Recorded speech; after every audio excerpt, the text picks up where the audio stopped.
Hello, this is Poden, and it's been about a year since I started this Let's Play of Chakan the Forever Man for the Sega Genesis. And unfortunately, due to some technical issues, I haven't been really able to record or do much of anything for that entire time.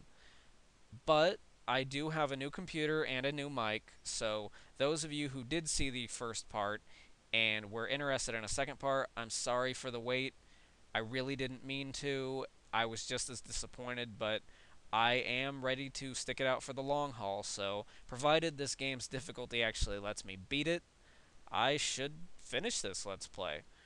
So, with that said, thank you for waiting, those of you who did, if anybody. And here we go to the fire world of the terrestrial plane and Chakan the Forever Man.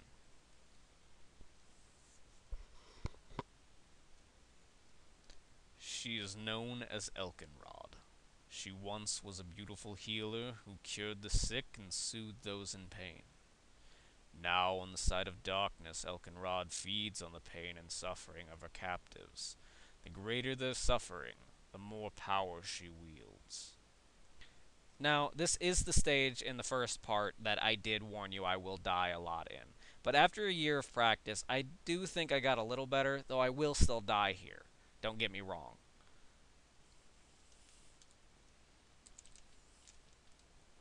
That wasn't really the most graceful way I wanted to kill it, but at least it's dead. Now, you will notice really early here, this is one of those stages with a lot of annoying flying enemies like those bats. But really, they're not that bad compared to a lot of other things I'm going to encounter here, such as these flaming wall geysers that you're about to see. Those over there. Now, while I'm not near any right now, on these lifts they are a complete and total pain, so if you do ever play it, yeah, like that one right there. I've never found a good way of avoiding it, so I unfortunately just have to take the hit every time. Okay. So, it hasn't been that long since I played this stage, but yeah, I do get turned around sometimes. But I do think that I'll probably be able to make it through here this time. This is the easiest part of the fire world after all.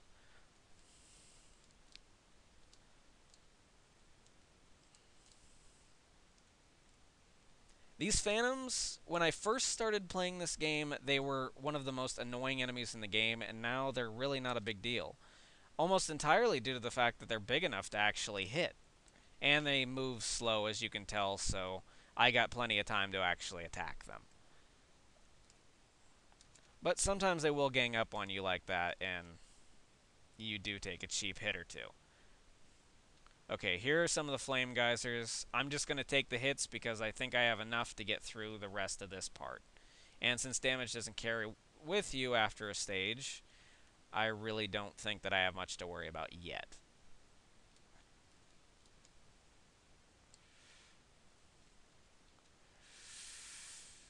Okay, yeah. Gotta wait for this lift. Fortunately, this is one of the faster moving lifts. There we go. Usually you can duck under these if you have a fair amount of timing. And... oh, there's the scythe already. Okay, about the scythe. The scythe is the first alternate weapon that you're going to see. And now, while it does have its uses in cutting through webs in the Earth world, other than that, I never really found a good use for it, which is a shame because I usually love scythes as weapons in games. Now, it does seem to do a little bit more damage, but the problem is, while it does have a pretty wicked jump slash, it can't double jump attack like the sword and the grapple hook you're going to see a little bit later. So, I guess it really depends if you're more the berserker type who likes to deal a lot of damage slowly, or the rogue type. And unfortunately in this game you're going to have to deal rogue damage a lot more frequently. Okay, now I'm down at the portal to the air world. Now, unfortunately, since I still don't have a good sound setup, I'm not going to be able to give you the amazing soundtrack on the air world.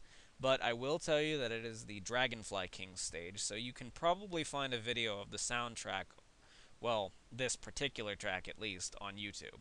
I have found a few uploads of it, so I guess quite a few people feel the same about the sound as I do. Okay, about the air world itself. It suits the name and the element perfectly. You're going to see a lot of ridiculous platforming here. I'm probably going to fail multiple times to cheap deaths. I'm just letting you know right now. Uh, just to save myself some grief, I'm going to save state it, but I really don't think that's going to matter much. Here's the air world. The Dragonfly King has lived for millions of years. It hails from a prehistoric time when life on Earth was ruled by its kind. Now it is trying to regain the Earth as its kingdom. Enjoy your time, Dragonfly King, for this is your last day. And when I say ridiculous platforming, I really do mean it. And a lot of annoying little flying enemies that are really gonna go for cheap deaths. Like these. Now, I might get lucky. I have gotten lucky a few times on this stage and really not had that much trouble, but there you go. See, I will admit that that was a fault of my own, don't. But believe me, it's harder than you think, especially considering the jumps in this game can be a little tricky. Okay, since this is a let's play, I'm just gonna forgo that potion over there. There is a red potion over there, but it's nothing I can't find elsewhere. Now, I'm going the quick way in this level, but that also means that I gotta fight this guy a bit early. He is no joke, and he's not a boss, although he does feel like one sometimes. Okay, I have no potions. Fortunately, it seems that enemies can't hurt you while they're flashing, but I really never found that much of a benefit out of that, especially with bosses or sub-bosses like this. Because generally they can take a lot more hits than you can, and you still have a lot to go after them. This guy takes, from what I remember, about 12 hits from the sword, and with this game's difficulty and how much damage he deals, that's a little excessive, if you ask me. There we go. Okay, I'm going to use the two airs to immediately heal myself, because otherwise I just won't get through this level. Okay, a lot of people seem to think that the grapple hook works great here because of those little golden posts. I never really found much of a use for it, at least here, because as you can see, if he'd stop throwing rocks.